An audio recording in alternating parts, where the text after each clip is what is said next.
how to log in to Bluebeam account. So if you want to log in to Bluebeam account, then first of all, open up a browser, any browser that you're comfortable with, and then go for the search bar and search for Bluebeam. And then go for the first search, which is www.bluebeam.com, and then go for login, which is on the upper right, and choose the first option. And then again go for login, which is on the upper right, and here you will have this sign in option, right? So if you have not created your account, then you can go for create account, and then you can create your account.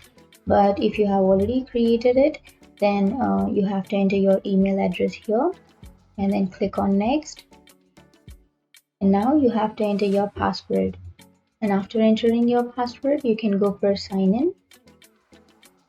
Click on that sign in.